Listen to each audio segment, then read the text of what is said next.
Yo les voy a hablar acerca del apartado 9 de la norma ISO 9001, el cual trata de la evaluación de desempeño. La organización debe establecer a qué necesita que se realice un seguimiento y una medición. Es necesario definir lo que se necesita saber para entender si los resultados del sistema de gestión de calidad son satisfactorios.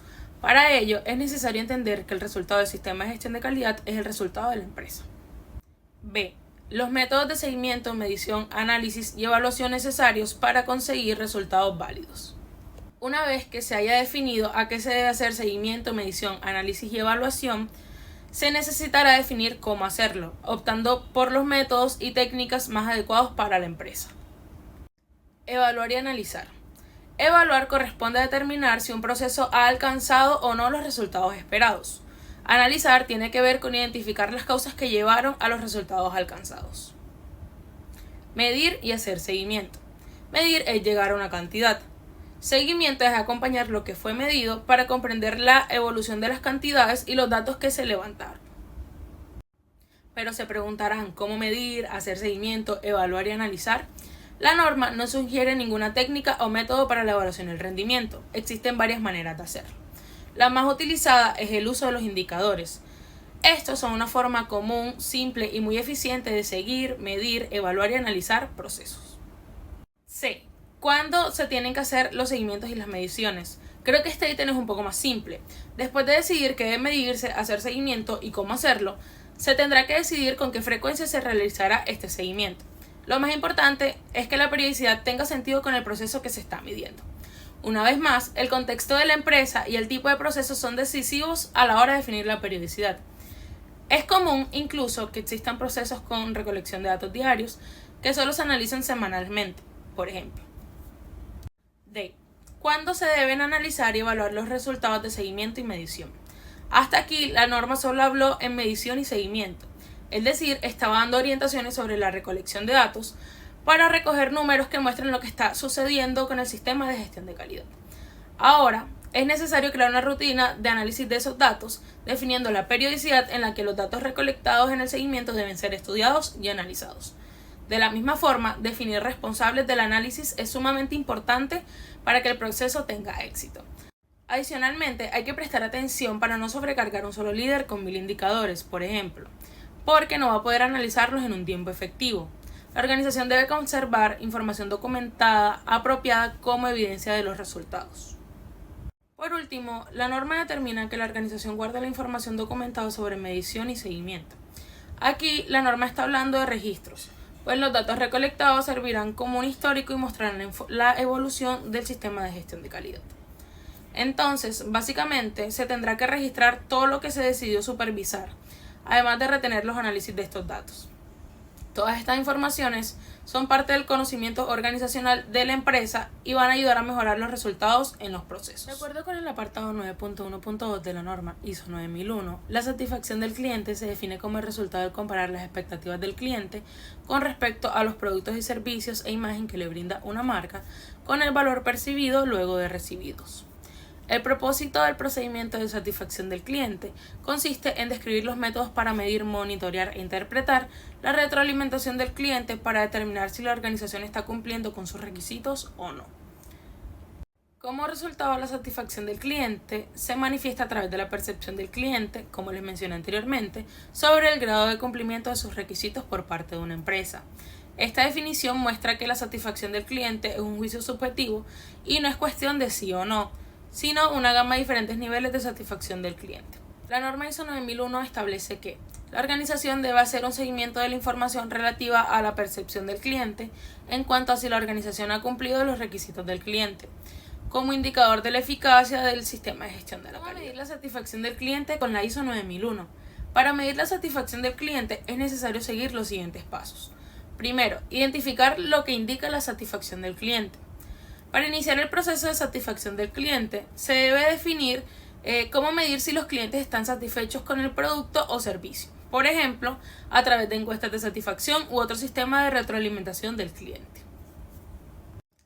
Segundo, estimar la fecha de inicio y finalización. Es importante establecer un plazo de inicio y finalización para las soluciones que vayamos a aplicar, con la finalidad de poder evaluar los resultados de manera correcta. Tercero, encontrar un método de recogida de datos del cliente. Es necesario seguir un método fijo para la recolección de datos de los clientes que permitan evaluar cuál es el desempeño real de la empresa, así como documentar correctamente los datos recopilados y revisarlos con frecuencia. Cuarto, crear soluciones para mejorar la satisfacción del cliente. Con los datos recogidos se pueden diseñar e implementar soluciones que permitan evaluar la satisfacción del cliente de manera continua y crear un plan de acción para mejorarla. Quinto, definir responsables. Para poder garantizar que el proceso se desarrolle de manera exitosa, es necesario delegar responsabilidades y asignaciones a cada departamento pertinente relacionado con el servicio al cliente.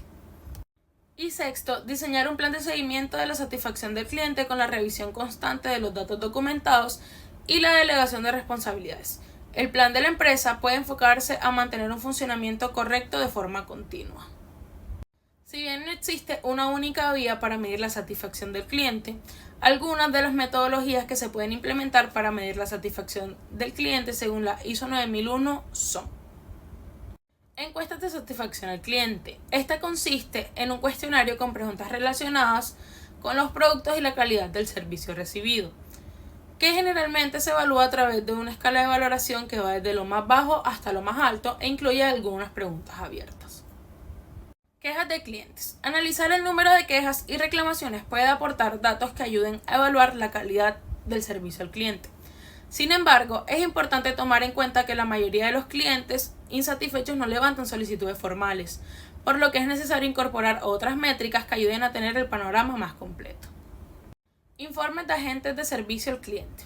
Los agentes son una importante fuente de retroalimentación, por lo que puedes implementar diversas herramientas para recopilar percepciones del personal durante el servicio de atención, sobre todo cuando tenemos un bajo índice de respuestas por parte de los clientes.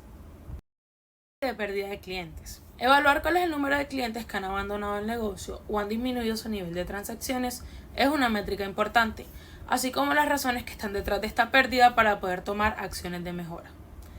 Estas y muchas otras más son tipos de herramientas que ayudan a identificar las causas raíces de los problemas y así, luego de saber cuáles son estas causas, tomar acciones de mejora. El análisis y la evaluación en una empresa es un tema medular porque se habla de esto desde el numeral 4 de la norma.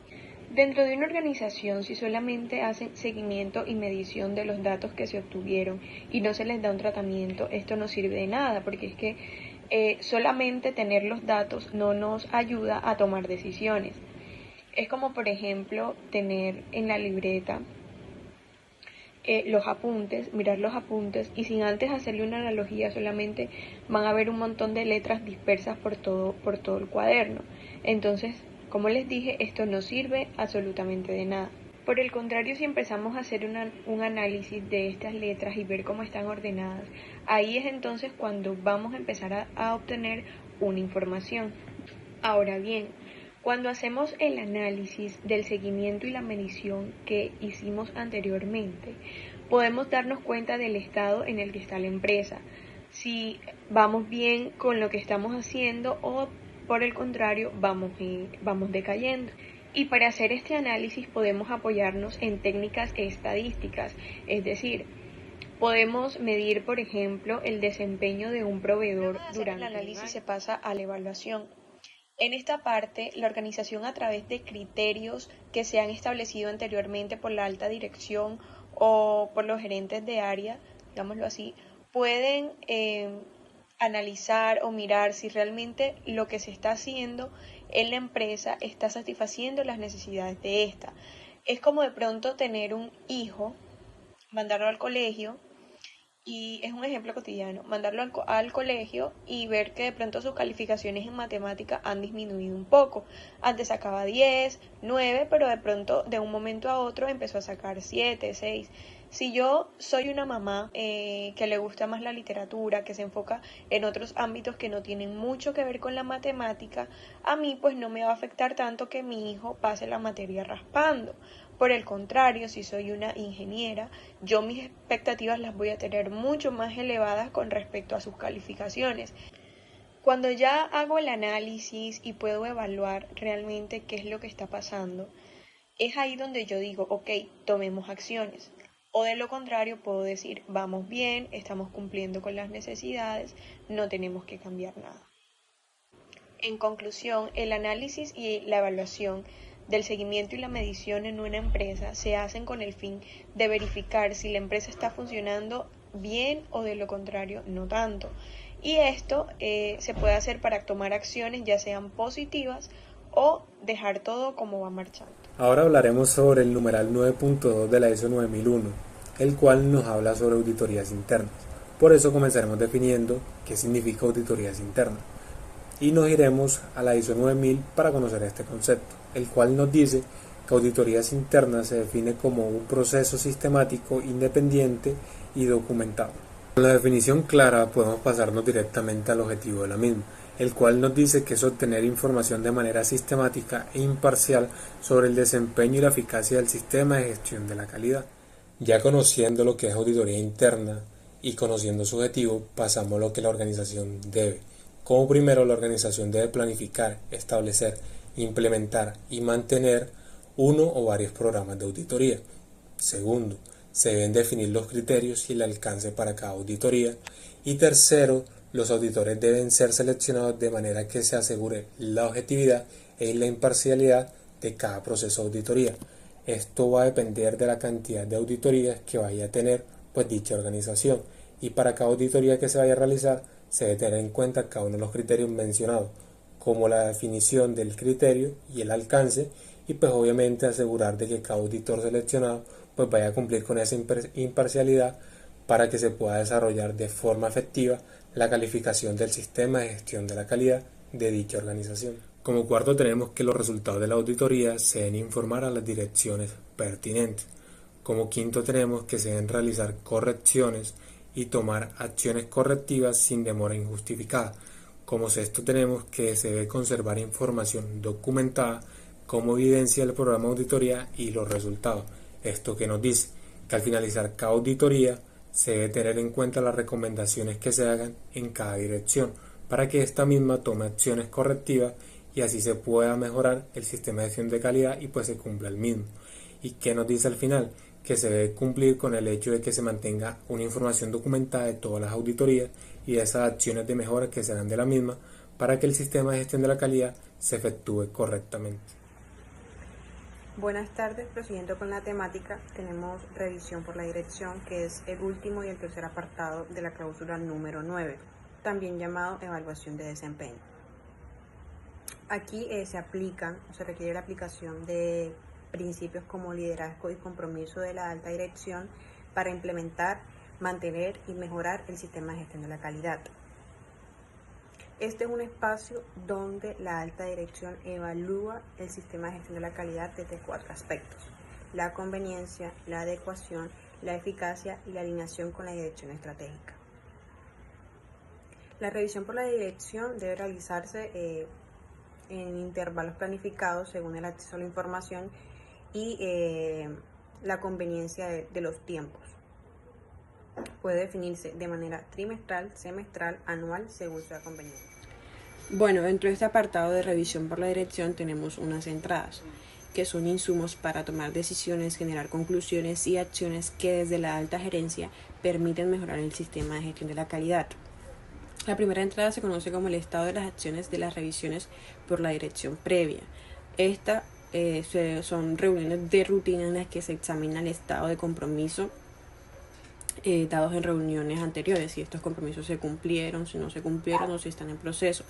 Por otra parte tenemos los cambios en las cuestiones externas e internas. Aquí se presentan los cambios reales y potenciales para el siguiente periodo.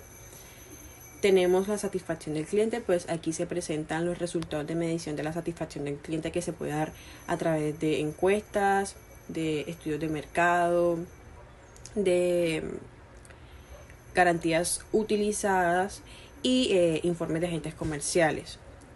Por otro lado tenemos la retroalimentación de las partes interesadas. Aquí se evalúa a través de peticiones, quejas, reclamos o solicitudes y se debería precisar en el análisis de estas retroalimentaciones en cuanto a la satisfacción del cliente, los requisitos legales y los objetivos estratégicos. Tenemos el grado en el que se han logrado los objetivos. se deben presentar resultados en cuanto al desarrollo de actividades, la utilización de recursos, el desempeño de los responsables y el cumplimiento de los indicadores de gestión. Tenemos el desempeño de los procesos. Esta está relacionada con el cumplimiento de los objetivos de los procesos y para esto se utiliza el resultado de los indicadores y el estado de cumplimiento de los mismos. Por otra parte está la conformidad de los productos y los servicios. La conformidad se basa en el cumplimiento de los requisitos y aquí se contemplan las salidas no conformes, la cantidad de productos o servicios no conformes, el porcentaje de conformidad, la cantidad de quejas por productos o servicios. Tenemos el resultado de seguimiento y evaluación. Se analiza el cumplimiento de los indicadores, cronogramas, presupuesto, entre otros. Tenemos la adecuación de los recursos. Aquí se socializa el uso de los recursos del periodo evaluado y su cumplimiento, los impactos adversos o beneficiosos de obtener recursos y en qué han sido utilizados estos recursos. Por otro lado, tenemos la eficacia de las acciones para abordar las oportunidades. Aquí se incluye el grado de ejecución de las actividades enfocadas en aprovechar oportunidades, así como los impactos beneficiosos de haber aprovechado estas oportunidades. Por último, tenemos la eficacia de las acciones para abordar los riesgos. Aquí contemplamos la cantidad de riesgos identificados, el grado de cumplimiento de las acciones para tratar estos riesgos. El inciso 933 de la norma ISO 9001 de 2015, llamado a la salida de revisión por la dirección, según la norma ISO 9001, son los resultados documentados y las conclusiones obtenidas durante el proceso de revisión por la dirección del sistema de gestión de la calidad. Este proceso es fundamental dentro del ciclo de mejora continua de la norma. Esta incluye 3 puntos claves: las oportunidades de mejora, cualquier necesidad de cambio en el sistema de gestión de la calidad y la necesidad de, dentro de las oportunidades de mejora, tenemos que durante la revisión por la dirección, la organización debe identificar y documentar cualquier oportunidad de mejora en el sistema de gestión de la calidad. Estas oportunidades pueden surgir de diversas fuentes, como el análisis de datos, resultados de auditorías internas, retroalimentación de clientes o también cambios en el entorno empresarial. Identificar estas oportunidades permite a la organización optimizar sus procesos y además sus procedimientos para mejorar la eficiencia, eficacia y capacidad para cumplir con los requisitos del cliente y además también de otros requisitos aplicables. En el siguiente inciso, llamado cualquier necesidad de cambio en el sistema de la gestión de la calidad, la revisión por la dirección debe evaluar si existen necesidades de cambio en el sistema de gestión de la calidad para su continua adecuación, idoneidad y además su continua efectividad. Estas necesidades de cambio pueden derivarse de cambios en las circunstancias de la organización, como la introducción de nuevos productos o servicios, cambios en la legislación o regulaciones pertinentes, o también la identificación de deficiencias en el sistema actual. Identificar estas necesidades de cambio permite a la organización adaptarse proactivamente y mejorar su sistema de gestión de la calidad para seguir siendo competitiva y cumplir con los requisitos del mercado y las partes interesadas. Y por último tenemos las necesidades de recursos. La revisión por la dirección debe analizar las necesidades de recursos para garantizar que el sistema de gestión de la calidad cuente con los recursos necesarios para su funcionamiento efectivo.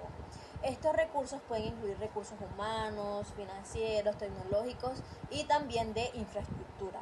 Identificar estas necesidades permite a la organización asignar adecuadamente los recursos requeridos para mantener y mejorar su sistema de gestión de la calidad, lo que garantiza su capacidad para cumplir con los objetivos de calidad y también con los objetivos de satisfacción. Para el numeral 10 de la ISO 9001 tenemos la mejora. Las mejoras son todas las acciones necesarias que debe implementar la organización en busca del cumplimiento de los requisitos y aumentar la satisfacción de sus clientes. Estas van enfocadas o deben incluir la mejora de los productos y servicios y además se consideran las necesidades y expectativas futuras. Corregir, prevenir o reducir los efectos no deseados. Además, mejorar el desempeño y eficacia del sistema de gestión de la calidad y, si es necesario, hacer cambios en él. Para el caso de las no conformidades y acciones correctivas que corresponden al numeral 10.2, teniendo en cuenta que una no conformidad es el incumplimiento de un requisito, podemos diferenciar una no conformidad de una salida no conforme. Ante la aparición de una no conformidad, la organización debe actuar de dos maneras. 1. Reaccionar ante la no conformidad y cuando aplique tomar acciones para controlar y corregir. 2. Hacer frente a las consecuencias. Este último, por ejemplo, puede ser alguna sanción por incumplimiento de alguna norma o alguna sanción económica que amerite por alguna causa. Además, cabe aclarar que toda salida no conforme es una no conformidad, mientras que no toda no conformidad corresponde a una salida no conforme. Para el caso de las acciones correctivas, estas son todas las medidas aplicadas a las no conformidades que se presentan en busca de mitigar o eliminar las causas de la no conformidad. Podemos decir que no toda no conformidad necesita una acción correctiva, pero al momento de que sea necesario, esta debe ser documentada y ejecutada de acuerdo con el enfoque o la causa de la misma. Para estas acciones correctivas, la norma no te indica o te obliga a usar alguna herramienta. Entonces nos da la libertad de utilizar herramientas como diagrama de Ishikawa, que son diagramas para causa y efecto.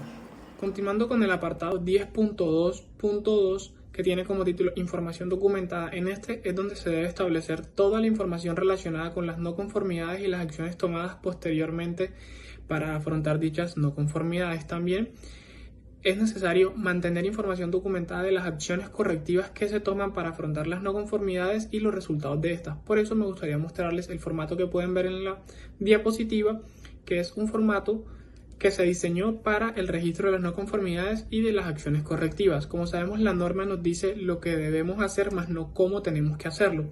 Es por eso que este es un formato que puede variar independientemente de las organizaciones donde se encuentren, pero tiene la misma finalidad, que es registrar las no conformidades y las acciones correctivas que tomamos para afrontar dichas no conformidades. Bueno, por último tenemos lo que vendría siendo el apartado 10.3, que habla sobre la mejora continua.